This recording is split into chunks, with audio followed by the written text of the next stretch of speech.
All right, Merry Christmas and a happy New Year to in advance. That one is in advance to everyone. It's an interesting one. This is the last Friday before the Christmas for the year 2022. There's a whole lot that we can and we should be thankful for. Let's look past. Let's look past the many things that's happening around us in this country. And even if it's for the next few days, just be thankful and spend time with your family, friends, and loved ones. Good morning. I trust you had an amazing night rest. It's time for Trends in the Papers on 98.3 Mainland FM. We're going to be looking through our papers for this morning. The Punch, The Guardian, Vanguard, and of course the Nation newspaper. Let's see what's trending across all of the papers this morning. Another opportunity for you to also go out and pick up your PVC.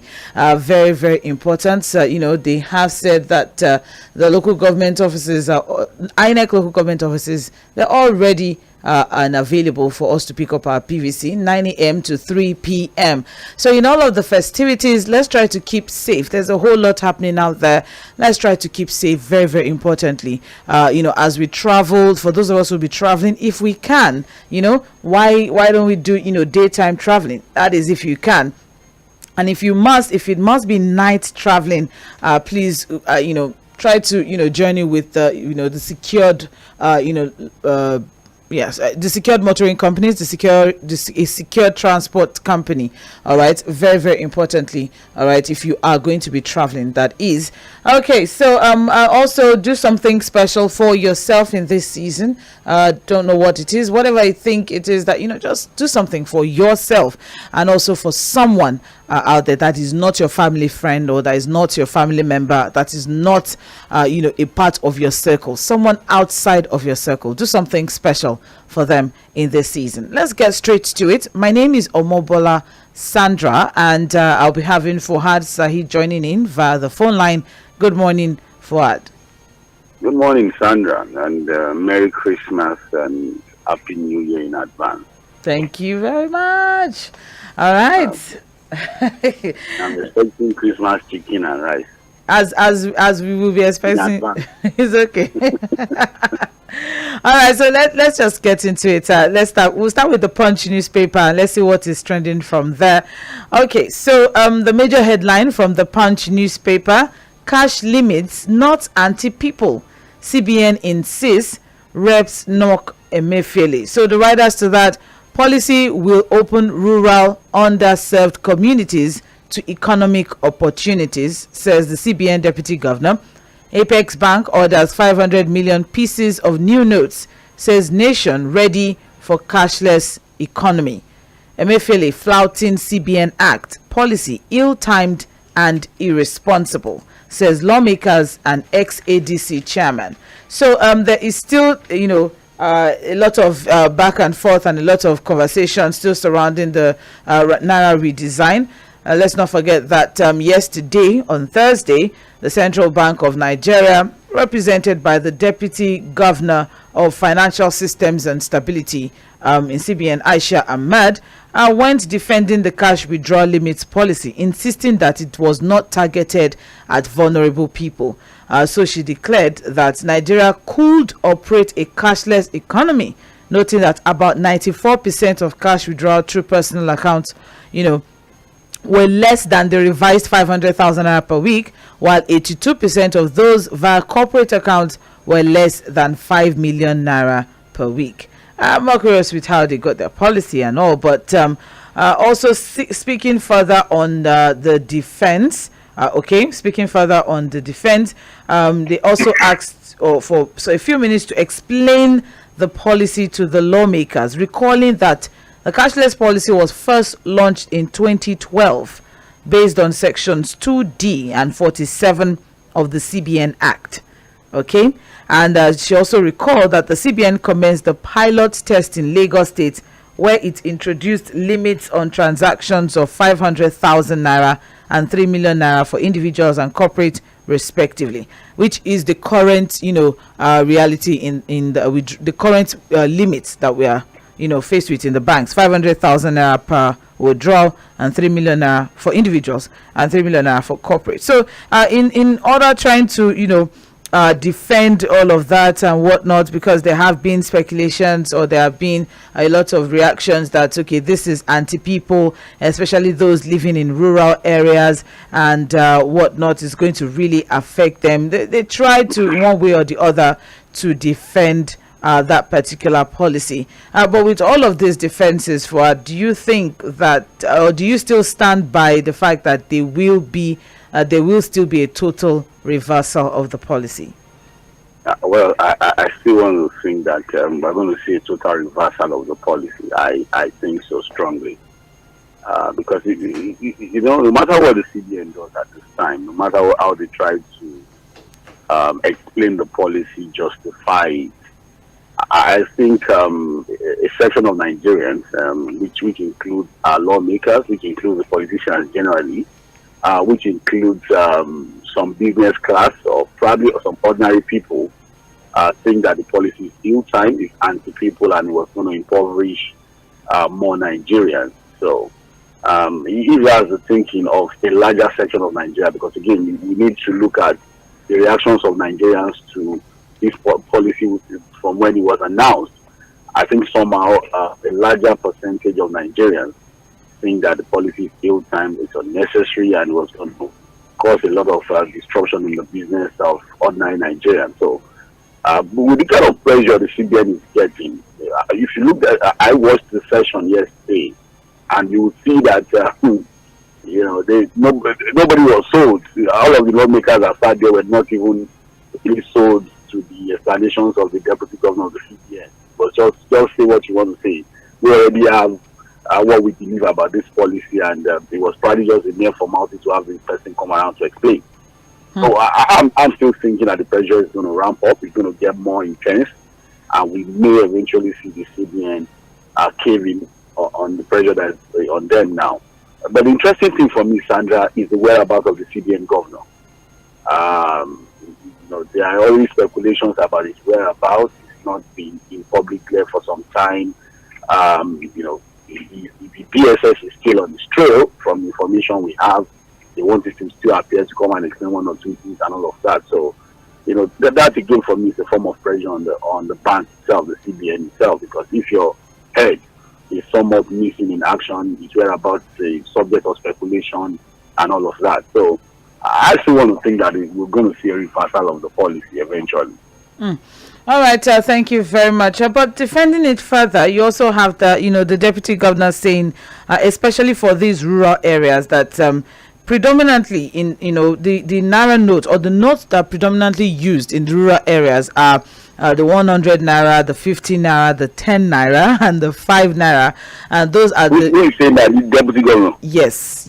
That means she's far from the people. She 5 naira. in this, can't remember the last time I saw a 5 naira note, but that's what she's saying, that in those rural areas that we're trying to speak for, the predominantly used notes are those notes, and that these notes are not affected. Which note? 50 naira, 10 naira, 5 naira, 100 naira. Those are the notes that are predominantly used in those areas. She's really far from the people. I think it's a joke. All right. Well, because if you look at it, she's serious. It was a serious tussle yesterday with her trying to, battle it out with the reps. A lot of defenses coming in, and most importantly, which you take away from it, is the fact that she said, and I quote, "It is to reduce cash processing costs, minting costs, the cost of destroying old notes, the cost of moving fiscal cash from place to place, the cost of protecting it. All these costs are passed on typically to the banking public. So getting rid of these costs means that charges will be less in that particular respect." All right. So whether or not there will be a reversal or not, we will see. However, the CBN, the House of Representatives is restating, or the Speaker is restating that, under the CBN under Emefiele's governorship had not been complying with the CBN Act regarding periodic engagement with and approvals from the National Assembly on monetary policies. And so that's another thing that the National Assembly is saying. You didn't who are the agencies that you carried along? What parts of government did you carry along before pushing out this policy? Where did you get your statistics from? Where did you get your data from that's pushed you to make or take this decision? Yes, that is where the reps is also fought in saying it's not optional, it is obligatory of the CBN under Section 8 of the CBN Act to brief the House on your monetary policies. There's a reason that provision is in the law, and this has not been done. They've invited the CBN governor over and over to come and this missing our CBN governor, ill, that he's this CBN governor, he at this time, if he's about appearing before, good question. Thames was able to put up a R1 billion Safe Schools plan. Has launched the national plan. The plan is moving $9,000 per annum, safeguarding school education due to insecurity partners in implementing this plan. In the country, there will always be issues of manner of insurgency. Yes, about things. They look all nice and fed.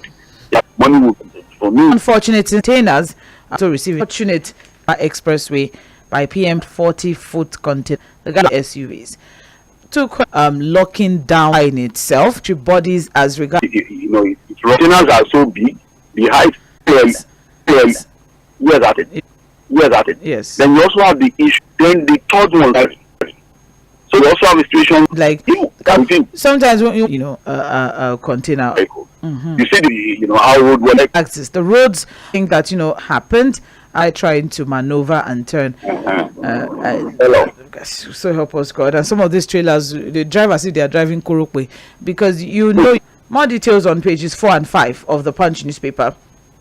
We also have on the front page of the Punch, NNPC marketers plan 148 naira per litre. Tinubu, that's the APC presidential candidate, insists on subsidy removal. Okay, so it's plan and a candidate's statement. All of the candidates for every option. All right. So manufacturers pay 400. What are the details? The 22 error we have. Okay, and that Ilano Anji Akin. No. After it was suspended, arrested. Milan FM makers consider 28 for passage of constituted a cog in the wheel of the 2023 budget. So the 819.5 billion naira supplementary budget that was submitted by the president on Wednesday has failed, and to address earlier complaints by lawmakers with regards to their constituency projects has heightened that particular one. So the lawmakers, many of whom are members of the appropriation committee, blame the Ministry of Works for refusing to accommodate their constituency projects in this particular bill that was submitted. All right, so that is the issue that we're having now. So many lawmakers are aggrieved by selective execution of provision of budgetary provisions for infrastructure projects, saying that some constituency projects or many constituency projects are not being captured, and that's why there's a delay in the passing of that particular bill. Meanwhile, the Senate has blamed the failure to pass the 2023 appropriation bill as earlier scheduled on some errors from the executive end. So the first one, that's the supplementary budget. Okay, that's the first one that is the lawmakers are arguing that it's not or past. The Senate president leads their words very late. So the appropriations bill attends to the errors on it. Well, how would you, where projections are not properly calculated or analyzed, That's what would not ordinarily come to mind when you hear that there's an error in the budget, and that's the reason for the delay in the passage. But the thing about I think the whole thing started maybe around 2004. When we started getting back and forth between the executive and the assembly on constituency projects. So you now find a situation where budgets are sent to the assembly, rather than assembly members focusing on budget implementation, looking at figures, looking at specific. And that's the issue with the appropriation bill. Figures are not tallying. Okay. Yes, that's what they're saying. That figures of what we have done and what was presented were not tallying. That's why they sent it back. That they should normalize this and check it. The supplementary bill is the one that they have issues with the fact that it's not capturing constituency projects. Well, anyways, either the main budget or the supplementary budget, on completing constituency projects, I would just think that we'll get to a point where, this issue of constituency projects will address it properly.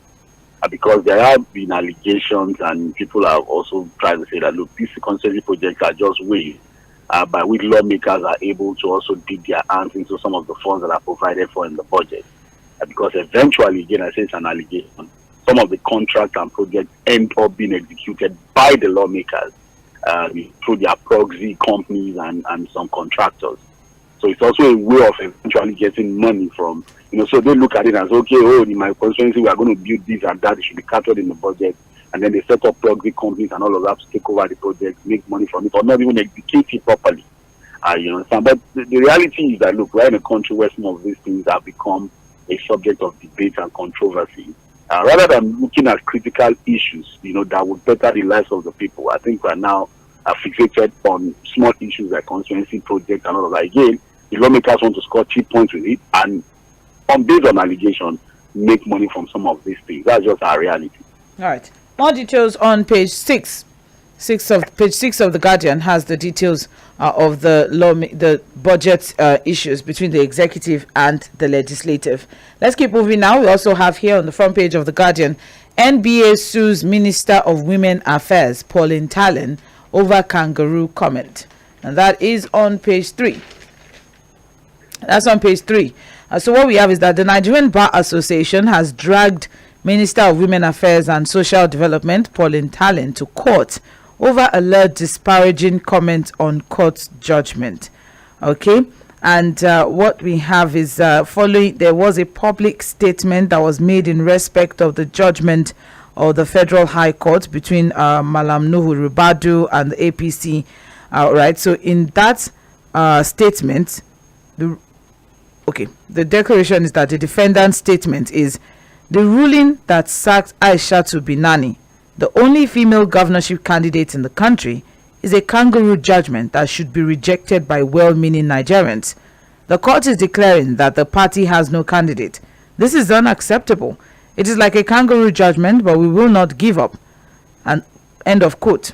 So in reference to a judgment of that, they are saying that that declaration or that statement is careless, reckless, disparaging, and a call to disobey the judgment of the court, and therefore contemptuous of the Federal High Court of Nigeria.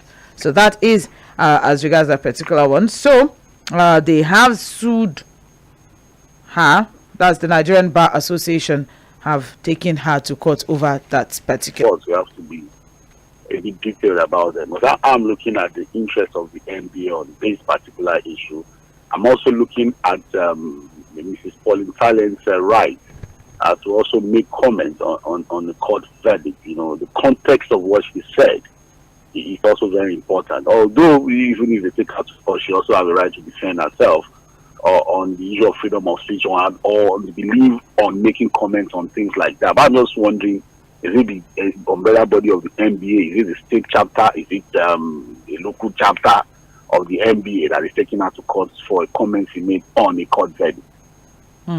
Is that what exactly would that do, or what's the point? Exactly what exactly is the point?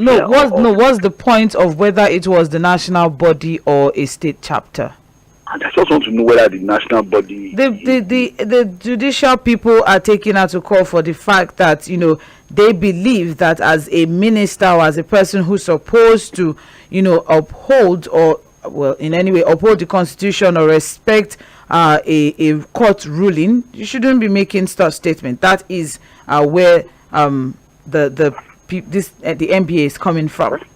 all right, we'll see how that goes. I'll be so much interested in seeing her appear in court and defend herself. Because they're saying that, you know, I mean, if someone who's supposed to uphold and defend the Constitution, saying that her statement, you know, is inciting against the judgment of the Federal High Court and is a flagrant breach of her oath of office. Well, I don't know how she was able to. I don't know exactly how she puts her words, except for this report. But no, that's the quote. Exactly what she said. I quoted it. That's what I read out. All right. Well, yes. if that's enough to say it's contentious of the court, we'll see when she appears in court eventually to defend herself. All right. But I have to say, Sandra, that also as you know, as journalists, as public commentators, we also found some of the court judgments very, very funny and surprising too. I have to say that. Story is on page 3 of the Guardian newspaper. Now, moving on, we also have here airline operators risk imprisonment, fines for non-remittance of sales charges, and that is on page 15 of the Guardian newspaper.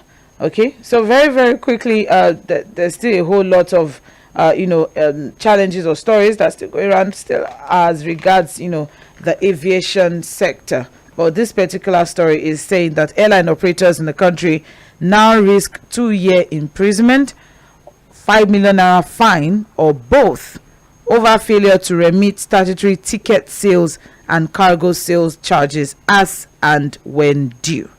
The punitive measures, among others, are contained in the new Civil Aviation Act 2022 that the President recently assented into law.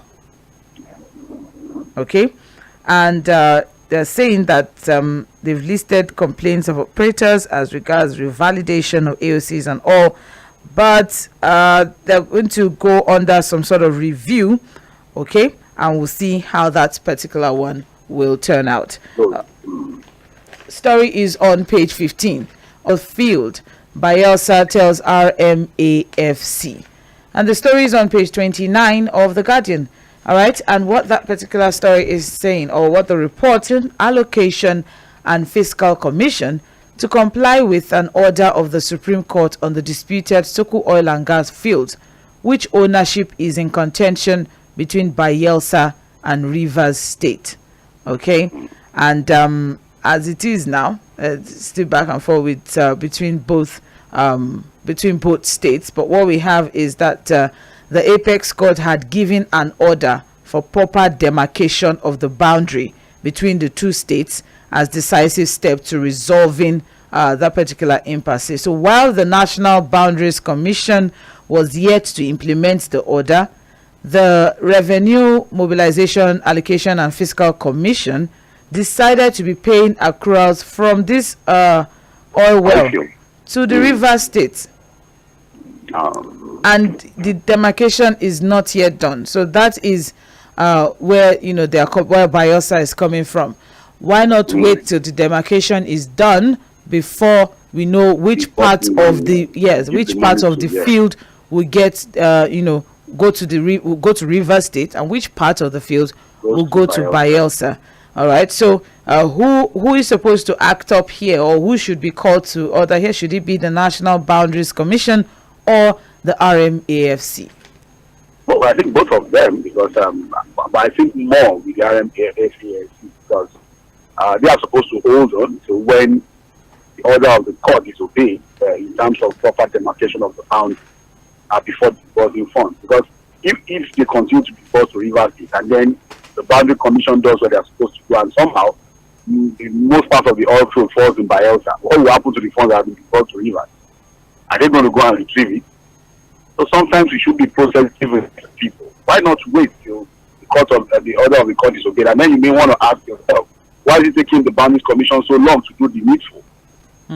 You know, so you know, to file a motion for implementation. Right. Thank you. Now let's Naira redesign. You know, 500 going on.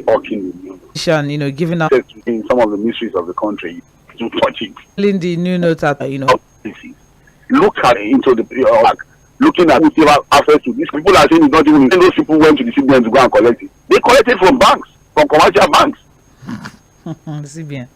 All right, more details on page 5 of CBN they collect. I know they collect it from the bank. All right, more details on page 5 of Vanguard newspaper. Now, moving on, we also have on the front page of Vanguard, presidency. I'll disclose my choice candidate in January, says Wike. Yes, Wike, the Rivers State governor. So we'll wait till January to know. Why wait till February? January. Why January? We are eager to know now. Why are you eager to know one person's choice? Wike's choice. What are you saying? Wike has dominated the political discussion for how long now? He's the man of the 2023 elections. It's all around Wike now. Well, so we should know his choice. As he has indicated that he will be, you know, declaring his choice. But that Atiku is not on the choice. Because he has -1. He has indicated that the People's Democratic Party presidential flag bearer Atiku Abubakar was not on his mind, as he vowed not to support any candidates who had deserted and written off PDP in the past and only returned for the coming elections. Okay, so -1. So -1. Maybe she will. Why are you doing this, Fuad? Is it not possible? Or maybe the Boot Party candidate. Who is the candidate of the Boot Party? Sunday Ajinuba. Well, we wait. January is here already now. It's a few weeks now. More details on page 12 of Vanguard newspaper. I'll just leave that at that. All right, we also have here Arise TV, APC campaign disputes. Parties agree to sheathe their swords. No, continue. And that's coming from NPO. The story is on page 27. You know, there's been a lot of messy back and forth between, you know, Arise TV and the spokespeople of the APC campaign. It's been, one would wonder what is happening exactly. Seriously. But, well, they said they've agreed to sheath their swords, so we'll see how that will turn out. And the story is on page 27 of Vanguard newspaper. We also have scarcity. Growing queues at petrol stations is baffling. And that is getting terrible, Sandra. No, but the fact that the major oil marketers association of Nigeria is expressing surprise over the growing queues at petrol station is interesting, because they're insisting that the product is available at depots. Yes, it's available. So they're saying, why are there queues, or why do we have long queues at the filling stations when the depots have the product? That's what they are saying. That's the major oil marketers. If Moman does not know, we should know. If the major marketers does not know, that are supposed to be in charge of dispensing and selling to the people, the major marketers with the major filling stations don't know, then we should know. You see that there's a conspiracy against the people, Sandra.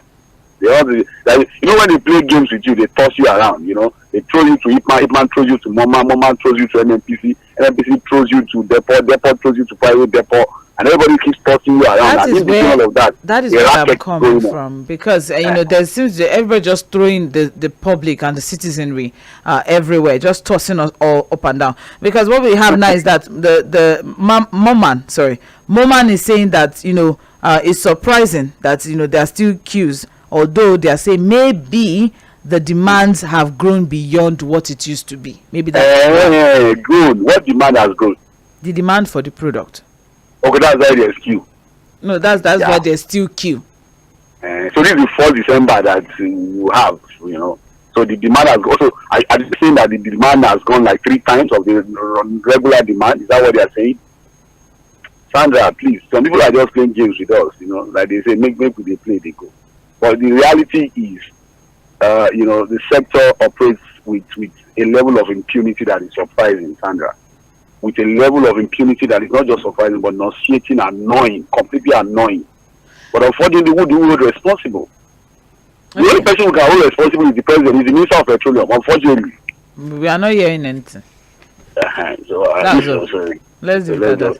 Let them continue to play with us. It's fine. More details on page 9. Moman is insisting that they have the products, they are selling the products, and they are wondering why there are still queues at the filling stations.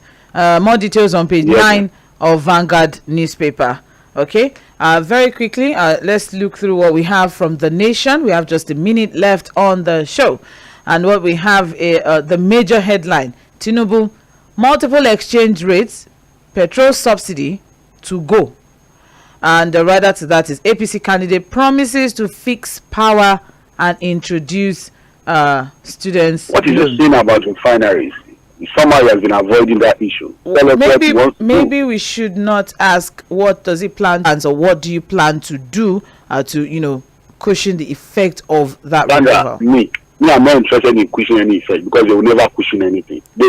Cushion is a waste of time. What about how does he intend to remove the subsidy? There has to be a strategy. There has to be something. Maybe he doesn't want to. Maybe he doesn't want to hear refinery.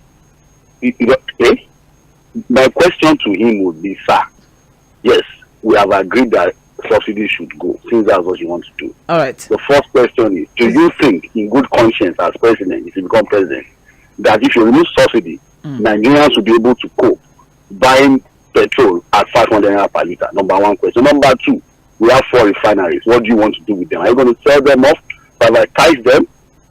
What do you want to do? Then what is your solution to us refining locally? 3 questions I will ask you. Okay. Simple as it is. More details on page 4 of The Nation. And finally, that I can take this morning on trends, federal government attacks Atiku over border reopening promise. So the PDP presidential candidate Alhaji Atiku Abubakar yesterday came under scathing criticism for promising to reopen the nation's borders if elected. And that brought about a lot of conversations. Okay. We can get all of the details on page 4. Unfortunately, we couldn't take a lot of stories from The Nation, and that's it we can take for this morning. We'll be back by 8:40 for Milan Focus. Stay with us. This is 98.3 Milan FM.